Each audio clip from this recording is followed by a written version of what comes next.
You're listening to a Frequency Podcast Network production. The Brock and Dalby Podcast. This is the Brock and Dalby Podcast.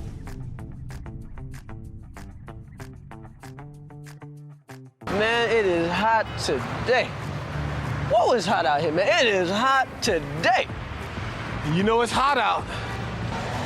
Yeah, I just said that. I said it's hot out here, man. Yeah, you know it's hot too. Yeah, that's why I said it, man.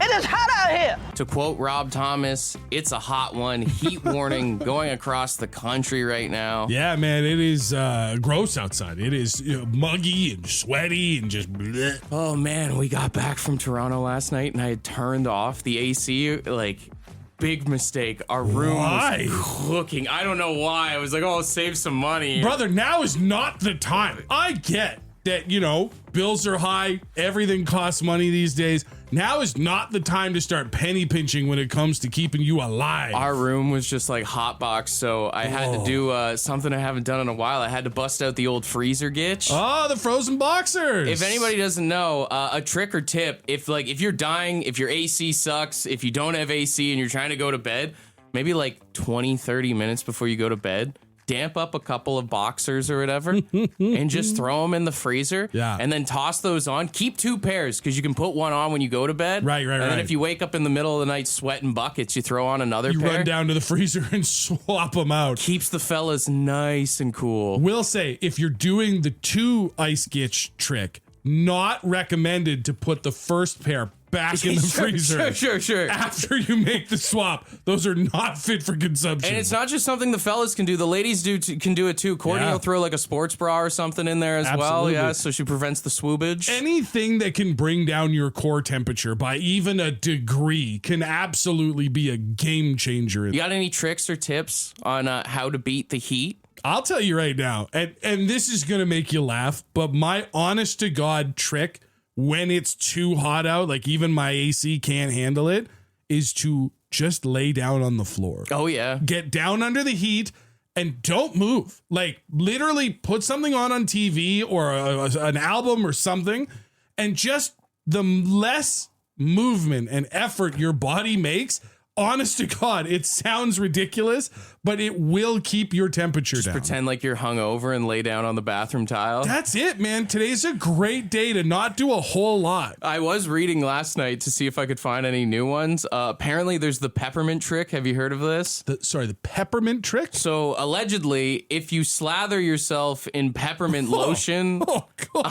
it'll help you stay cool. I guess menthol, it tricks your brain's receptors into feeling like a freezing sensation. Sure. Well, I mean, that's why people smoke menthol cigarettes, and they'll say it's what a cool, refreshing sensation is you're inhaling toxic air. Yeah. It's because it tricks your brain, but I can't imagine being it rubs the peppermint on its skin. Well, you got to be really careful, too, if you do that. I mean, we were just talking about the danger zones and how hot those get. If you've ever rubbed icy hot on yourself... Not a good call. No. Not a fun afternoon. You are going to suffer significantly more than if you'd just been in the heat if you put peppermint on the candy cane, so you to gotta speak. feel the burn to get a little bit cool, maybe? Maybe that's the logic there? Absolutely not. The Brock and Dalby Podcast. All right, brother, what's the best way to beat the heat during this heat wave? My trick for beating the heat is lots of water and just endless complaining. There is something to it, though. I actually do agree that maybe it's just a psychological thing, but I find if I complain about the heat enough, it's almost like I'm transferring the heat out through my complaints. Well, it's like anything else. If you have someone else who is complaining about the same thing you're complaining about, yes, you get through it together, I fully understand, and yes, I agree. That makes a lot of sense. We got a lot of texts in here at 762-555 of people saying just get a desk job.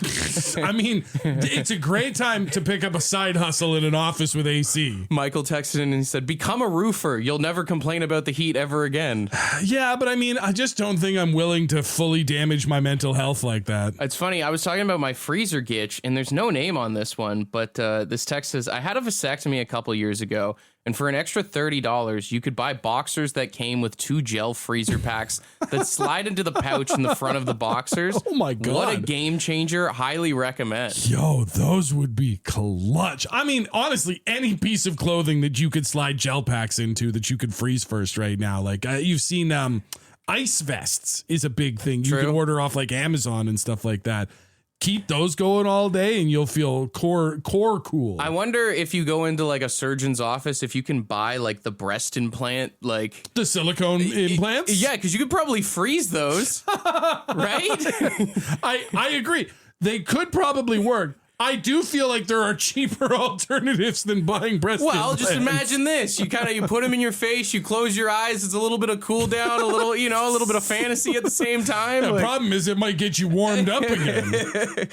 We've got Lorraine on the phone. Lorraine, what's the best way that you try and beat the heat during this heat wave? I use an old roasting pan, put some cold water and some ice in there, and I just sit and watch TV or out in the yard at a fire with my feet in it. It keeps me nice and cool. Like a foot bath. Yeah. I do like the key words of an old roasting pan. I'm assuming this won't be used for cooking anything anytime soon after your feet have been in there? Nope, goes in there after feet have been in there. I mean, come on. You're putting it in the oven. The heat will kill the bacteria. Yeah, there's a good chance of that, but I'm not a toenail biter, so. I think you got to consider the foot pan is the same as like the same popcorn bucket that we all have that we all use when you're getting sick. You know? Yeah. You never reuse that for popcorn. This is the Brock and Dalby Podcast. Okay, Blue Jays, let's play ball. Of course, a big win for the Jays yesterday on Canada Day, but there was a Looney Dog night on Tuesday, and we have not talked about the numbers from that. How did it go? How did we do? I was there, and in the 9th inning, I was able to take a picture of the Looney Dog count, and where I saw it cap off was 85,340 dogs. Oh, lower than we want to see anyway. So right now, if we add it up to our estimated total, we're at 637,132 dogs on the season. Still on pace for that like 1.2 million dogs at the end of the year there. Yeah, the million's the goal. That's what we need to clip. It's the 7 figures. Yeah. The obvious question becomes, because I'm sure you've got some maths and some stats and all that, but the only stat I want to hear, what was your contribution to the 85,000? You know what? We messed up and we did go for dinner before. Sir! I only had 3 dogs, but what? I got to give a round of applause to Courtney. My gal, the reason I proposed to her, she put down 6 dogs at the game. Girl! She put down 6 dogs in that 85,340 right there. God, at least there's one person in that household that cares about the team. There was 41,538 people at the game. And I said to Courtney, I was like, how many people do you think are farting right now?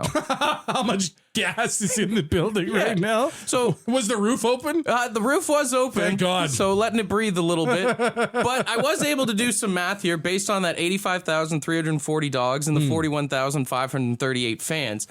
Based on the medical average, some math here says that there was probably about 69,230 farts released in the SkyDome on Tuesday night. Science really can tell us everything. That's crazy. If you break it down, Harvard University says that a healthy person should toot about 15 times a day. Okay, all and right. around the average ball game being 2 hours and 43 minutes there, they're saying that the standard fart rate of an hour is about 0.625 per person in the stadium. And I mean, you gotta ramp that up. Those are normal numbers, normal circumstances.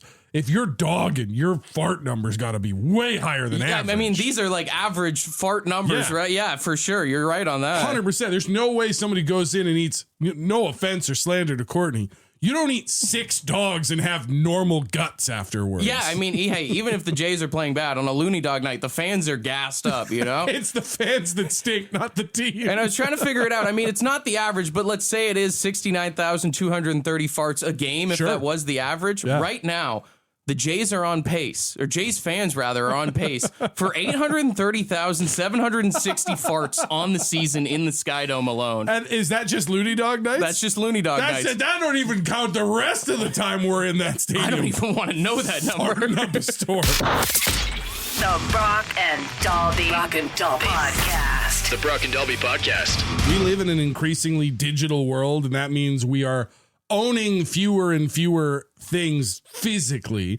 Do you see Sony, the PlayStation people, have announced that they're going to stop making discs for video games in 2028? You know, I didn't see that, but I did see last week when Grand Theft Auto announced like the pre-sales and stuff, people were upset that you can't own a physical copy anymore. Yeah. Their idea of a physical copy, like you can still go to a game store and buy it, but it's just the case with a slip of paper inside that has a code that you put in on the console to download the game. And now PlayStation is just, they're cutting it out entirely. Pure digital by this time in 2028.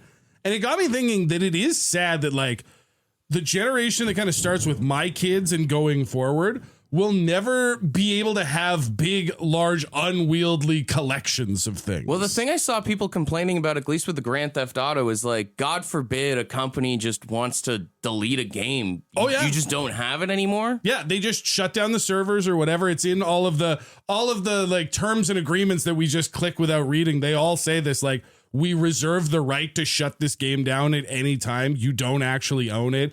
You can't have your sprawling collection of discs or CDs or DVDs. Which you own nothing. It's crazy when you're spending like $89 for something too. Oh, dude, they're $100. The Grand Theft Auto in Canada is going to be the cheapest version. Will be minimum $100, and at best you can own a small piece of plastic with nothing inside it to show for it. But then it's also weird too, because if you think about it, music has already been like that for a while. I mean, streaming. Unless you're like a big vinyl person or whatever, Yeah. like they stopped selling CDs, what, like 5 years ago? That's just it, man. Like I can remember having like my big 200 disc CD changer in my bedroom when I was a kid, and having milk crates full of CDs and hauling them from house to house. Even having like those big sleeve things. Dude, who's got a binder of CDs in their car anymore? I'm not even sure my car has somewhere for me to play CDs if I wanted to. But it was cool being able to look at your physical collection and be like, I own all of this. Well, it's funny because Blink-182 just celebrated, 25 years of Take Off Your Pants and Jacket. Right. And one of the biggest complaints Blink-182 fans had is the bonus tracks from that song you couldn't find on streaming services. Oh, they didn't put them up. So they finally just released those. And then, I mean, even thinking about it now, like that's another thing that's disappeared. There's so many songs out there that you can't find on streaming because if you don't own the physical copy, you don't have the bonus tracks anymore. Yeah. When the last track on an album used to be 25 minutes long because it'd be a 3-minute song and then 20 minutes of silence and then like a bonus song at the end if you'd hang around. Yeah. And then, when they moved it over to streaming, that just got cut out. I guess there is one perk is kids will never have to deal with the pain in the ass of scratching your CD or your video game. That is the tough part for me with this PlayStation thing of like, I want to own games, but also my son has ruined a good $500 worth of discs in his short life. It is sad to think that the kids of the future have no idea what it's like to go to GameStop and trade in 15 games and get $2 back for it, though, isn't it? The Brock and Dalby Podcast. That'd be one of the gnarliest marriage proposals I've ever seen happen the other day. Did you see the people who got engaged at the top of the Empire State Building? Yeah, that's crazy. They scaled the whole building and then he proposed her at the top. Yeah, to be clear, like I'm not talking about the observation deck where a lot of like tourists go to look out over the city and there's a whole marriage proposal thing you can do there. They got up to the 102nd floor, which is the top floor you can access publicly, somehow scaled their way to the 103rd floor and then used a hatch from there to climb to the very top of the antenna tower of the Empire State Building. Basically about as high in the air as you can get in New York City without a plane. I haven't seen, they got arrested, right? Yeah, like you can't just do that. So they climbed to the top of the antenna, then they climbed back down to like a platform still well above anything the public can get to. That's where Ivan Birkus proposed to Angela Nicolau. They call themselves Skywalkers. There was like a Netflix documentary on these two and all the things they climb a couple years ago. He drops to one knee, pops the question. She says yes. Then they have to climb down. No gear or anything, by the way. And they're immediately met by New York City police officers who are like, you can't be here. Well, I mean, just in case she felt the pressure of being up in the sky and said yes for that reason. I mean, they might not have to spend their lives together because it sounds like they're going to jail. Oh, they're facing, I think it's 5 total charges. They're facing burglary, reckless endangerment, criminal mischief, trespass, and disorderly conduct for the stunt. Dude, just thinking about it now, I just was making a joke, but imagine the pressure you have to say yes when you're on top of the Empire State Building. Honest to God, like at that point, like he's probably pretty convinced. They've been together for a long time. They do a lot of outrageous stuff together. But like in that moment, yeah, your brain is probably thinking a few different thoughts. It's kind of that Dennis Reynolds from It's Always Sunny in Philadelphia. Because of the implication. Yeah. Also, though, like, think about it from his perspective. What an awful place to have her say no. Like, if they've been together for a while, and she's like, hey, man, like, we're just having fun. Like, why do we got to put labels on it or anything? She says no. He's got to put the ring back in his pocket. And then they have to scale down the building into the waiting arms of the police. That's something you don't come back from. I always think about that with like the idea of people who go on big hikes to propose to people. Yeah. Because it's like, I mean, there's the scary thing of being on the side of a mountain, but then having to like scale all the way back down together in silence. You've just conquered this trail or this mountain or path or what have you. And then one of them drops to one knee and is like, I want to do this with you for the rest of my life. And she's like, I actually didn't have a lot of fun today. I don't think I want to do that. And then you've just got to quietly walk back to the car. You know, maybe the question we should ask is, what's the worst place to get rejected on a proposal? Honestly, because people love to talk about like sporting events. Like, oh, so embarrassing to get shut down in front of 20,000 people or whatever. But at least you can just leave. You can disappear into the crowd and never be seen again. Yo, you know what I'd do if that happened? I'd turn to everyone and be like, I actually work for the Blue Jays. Yeah. This was just a stunt for the Jumbotron, guys. Have a good night. I hope you guys enjoyed the show. Take care.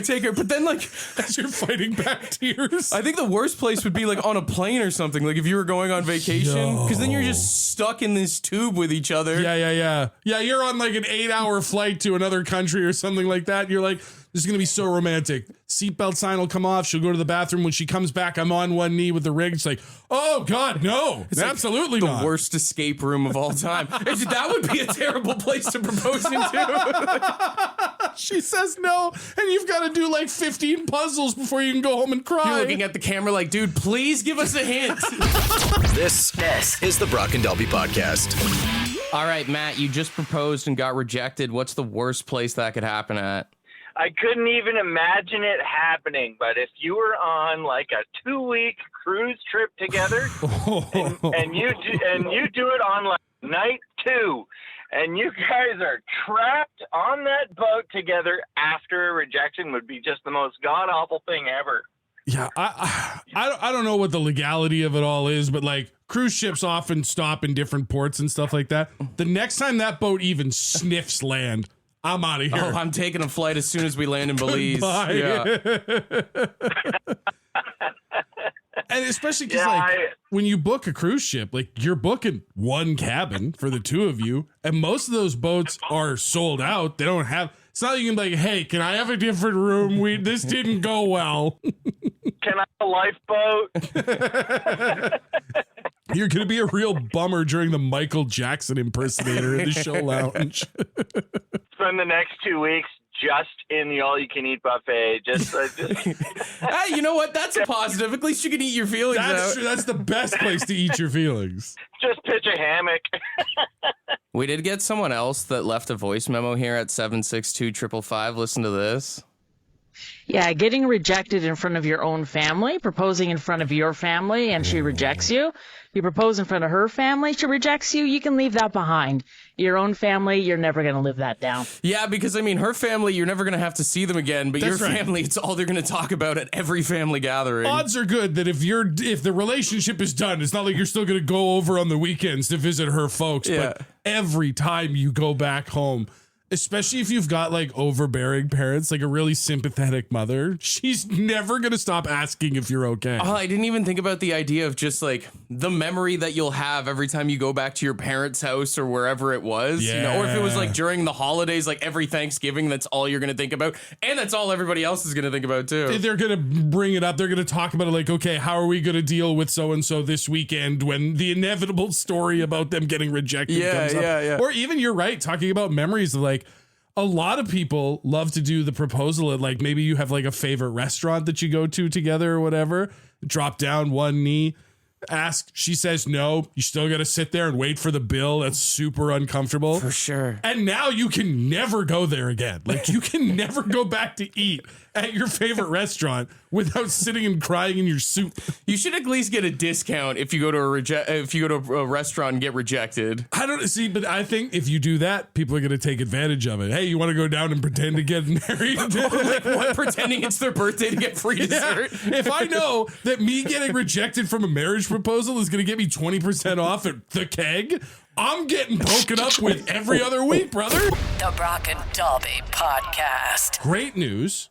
The safety of our planet no longer relies on Ben Affleck and a crew of roughneck miners. Are you referring to the movie Armageddon? I am, yes. It turns out scientists have been working on one of the biggest worries for our planet is that there are a lot of things flying around in space, and they're all kind of moving in random directions. It feels only inevitable that one of them will eventually come for our planet. Okay. They have learned by doing testing with like small scale models that we are now fairly certain we can shoot a nuke at anything that comes towards the planet and should be able to, at the very least, send it off in a different direction. Dude, what a sick job. Imagine. Not even like the full job, like, because they did these tests on like small scale models in vacuum chambers and stuff like that with x-rays. They're saying that because science likes to test and to be safe, that eventually they want to scale it up and test at full size, which means at some point we're going to take some sort of object and put it in space, and then a human person is going to get to shoot it with a nuke. That's so sick. What a job that would be, man. That's so sick, but at the same time, if it actually goes down, that's an insane amount of pressure on whoever that falls on, right? Dude. Like, you think about, like, with the World Cup that's going on right now, player gets a penalty shot, maybe your country's elimination from this tournament is on the line based on your accuracy. Now, blow that up to you're shooting a missile that will either save our planet or doom millions of people. It's like the biggest game-winning shot of all time. Don't want to be wide left on that one. I feel like you also really got to keep tabs on like whoever signed up for this project's mental health. Oh, absolutely. Like, you got to make sure they're not depressed or anything, because if like push comes to shove and all of a sudden they're just like, my girlfriend just broke up with me, I don't even want to live anymore. It's a real tough day. Like, people talk all the time about like presidents, world leaders have the little red button, like in case of a nuclear war. Or whatever. Yeah. We do not want just any random Joe off the street to come in and be like, all right, I'll shoot the rocket. Just point it straight down. This is the Brock and Dalby Podcast. A very funny story, as 5 parrots at a zoo in the UK have had to be separated after they began swearing at visitors and laughing together. It seems like me and the boys getting together. Yeah, and pretty out. much. These 5 parrots named Billy, Eric, Tyson, Jade, and Elise apparently started encouraging each other every day to start cursing more and more. And it became such a problem that kids at the zoo were like, what's going? Parents are getting mad and everything. Amazing. So they've had to separate these 5 parrots because they were also worried that it was going to start spreading around to the rest of the birds. Like, for real, you make the joke, but it feels like this is classic, like, elementary school, maybe like junior high behavior of like you and your buddies all learned some new words from someone's older brother, and then finally you all had to be separated because you were getting out of hand. You got to imagine that at least one of these trainers or handlers or something is getting reprimanded, because where did they learn it from, right? Because it's a public zoo. So, like, it could be any number of guests that come in, but most people don't walk into the zoo cussing up a store. There's most definitely a handler that hates the parrots, and they've been picking up off that. Someone who's had to come in there and clean up after these 5 birds on more than one occasion, dropping cuss words. Well, it's like when you meet a kid and you hear a kid that swears like a trucker. Where did they learn it from? They got it from somebody, just saying.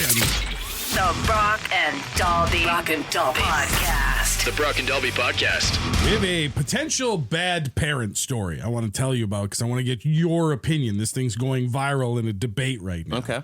A mom was supposed to go on a trip to the Turks and Caicos Islands with her 21-year-old daughter.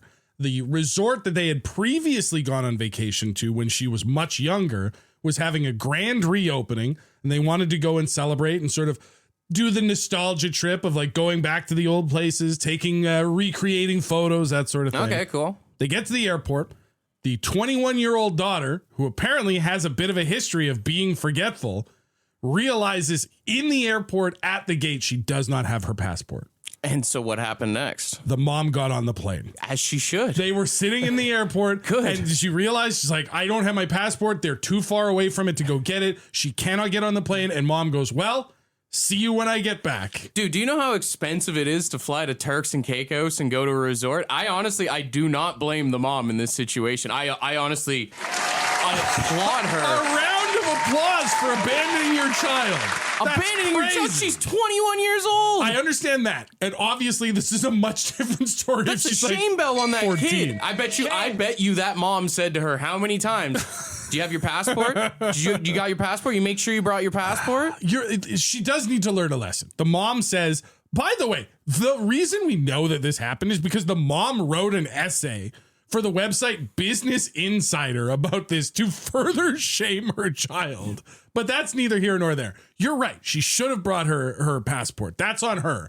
But you can reschedule the trip. The Turks and Caicos are not going anywhere. You're going to lose money. You know that. You're going to lose money on the flight. You're going to lose money on the resort. Honestly, this is teaching the daughter financial responsibility in a sense. But the whole point of the trip was to recreate photos of mom and child from back in the day. What is the mom going to send back? Here's where you would have been standing. Yeah, you're recreating a trip from when you were a kid, but you're not a kid anymore. I think that's the thing. It's a crucial life lesson at the end of the day. Yeah, it stings, and it might put a little bit of a bridge between you guys, but it's your fault in the end. This is the thing. This is cheapskate you talking. You're putting yourself in the footsteps This isn't even being cheap. Of the mom. No, but you said it. It's about losing the money. If it's not about being cheap, then rebook and have the family vacation. Put yourself in her shoes, in the 21-year-old shoes. You are very close with your mom.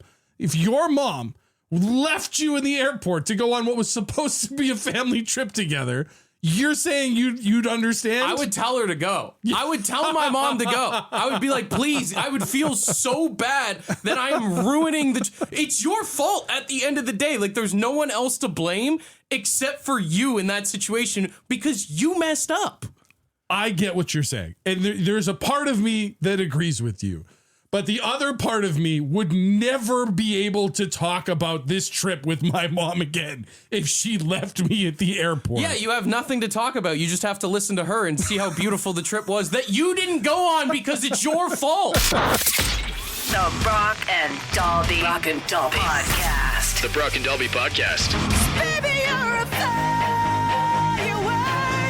Come on, show 'em what. In honor of all the poor dogs that had to deal with the fireworks yesterday, we have asked you for $100 in Lotto 649 tickets to pretend to be a dog during the fireworks last night. What were they thinking? That's right, because we thought about whether or not to have you guys try and do firework impressions, but it would just be a bunch of people spitting at their phones. Yeah. So we decided to go this way in honor of all of our four-legged friends who had to go through it for Canada Day. If you are not one of our dogs, that does make you a judge. So 762-555, judge accordingly who has the best dog brain this morning. Hey.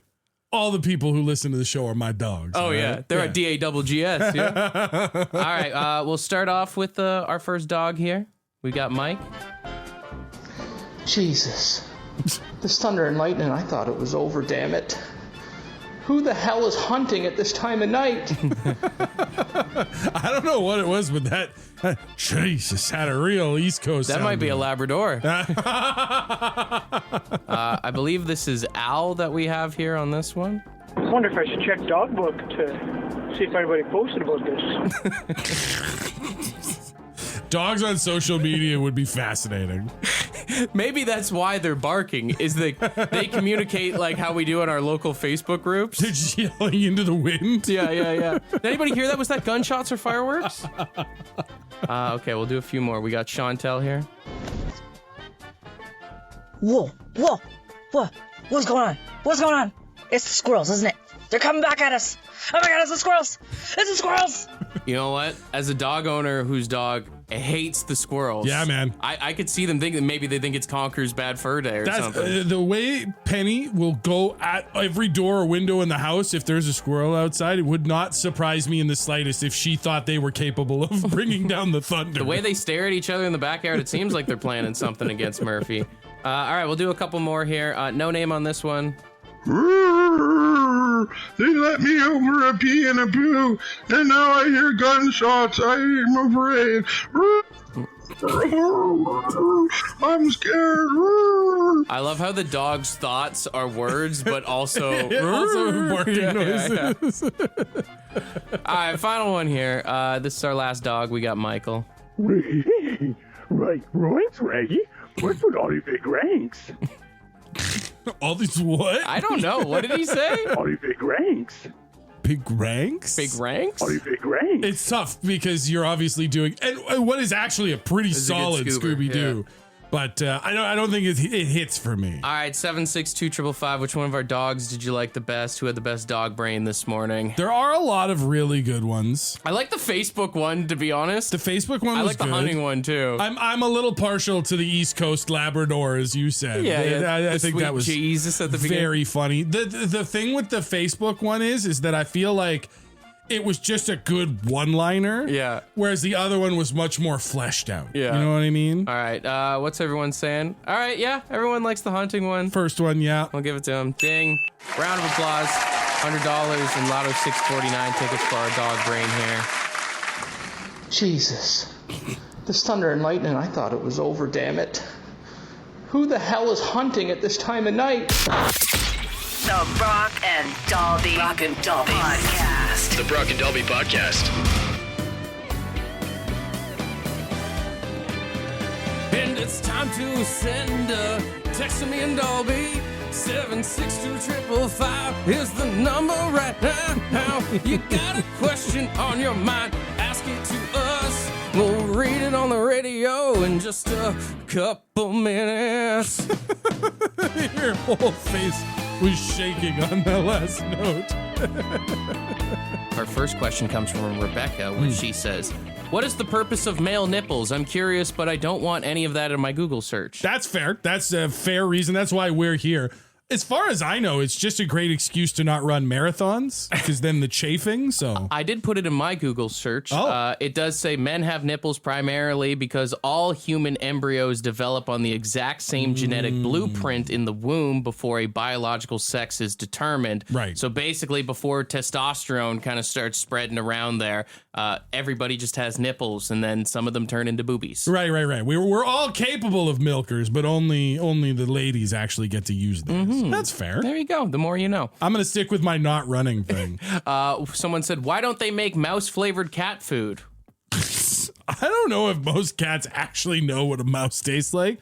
And also, I'd be worried about the food scientists that do know what a mouse tastes like. I mean, I guess it's one of those things. If you live out in the country and you like use your cats to kill mice, sure, that's good. Yeah. But then they get a taste for it, I guess. But I also feel like even a real good mousing cat, like a good farm cat that takes out all the pests, they don't eat it. Yeah. Well, they'll kill it, and then they'll still come in and ask for chicken or beef. You know what I mean? Like, yeah, you could give them mouse flavored food. They'd probably still prefer food that tastes good. Yeah, you're probably right on that. Somebody said, how do you feel about a Littlest Hobo reboot? Oh, the Seth Rogen thing. Have Are you they seen doing that? No. So Seth Rogen is working with, I want to say it's Bell, like Crave, those people, to look at doing a reboot.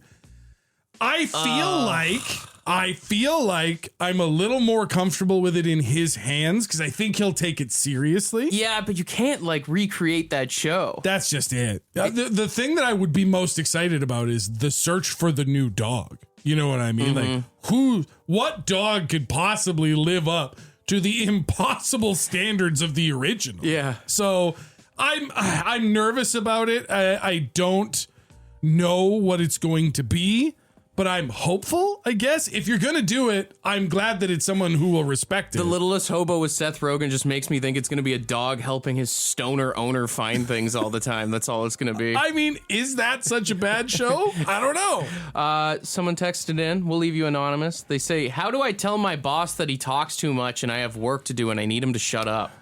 I mean, listen, I'm nobody's boss, but I don't think I can give it. I'm usually I'm the problem in most of these scenarios. Well, you know what? I'll tell you what our boss does to Dalby when we have meetings and he won't stop yapping away. She usually just lets you finish and she goes, Anyways, guys, it's that one half laugh that is it's the most hurtful. Yeah, you gotta make it seem like you're acknowledging him, right? And there, or maybe honestly, because it is your boss. Like if you're at a screen or whatever, be like, "Oh crap! I totally forgot I have to get this in, or I had to do this." Or, Yeah. It's the hard redirect seems to be the thing that works the most. Like if people like me are just given the free reign to keep talking, we will. It's our curse. But if you can give your boss like a direct, you're not telling him to like leave you alone, but you're like, hey, I'm working on this thing and I'm going to have it for you right away. You gotta it makes do big you look things like a too, team like player. losing eye contact. You know what I mean? Like you're separating yourself from it. Maybe turn your body away or whatever. Body language is big. Although there are still some clueless people that'll just talk to your back. You're not wrong. All right, final one here. Someone said, what do you think you can throw farther, a baguette or naan bread? Okay, so I've seen this going around on the internet, and I am on team naan. Really? Because of the ball up technique. I can throw a ball of bread, a wad of bread, farther than I can javelin a baguette. I feel like it's just going to like open up on you as soon as you throw it. I've seen it. I was on that, but I've seen a couple people try it, and it does look like if you smush it hard enough, you can throw it for a decent whip. I feel like the baguette, it's like you kind of just get javelin style. Yeah, you can launch it pretty far. Especially baguettes get pretty stale, so... Did you ever do javelin in high school? No. I did. It sucks. I don't know how to throw it right. Yeah, I've also seen you do a bunch of other athletic things, and you weren't good at any of those either. I do a better cartwheel than you, so be careful. Want to be a part of the podcast? Leave a message on the Bad Line. The Bad Line is the answering machine for the Brock and Dalby Show. To get the number, text the word BAD to 762-555. Thanks for listening to the Brock and Dalby podcast.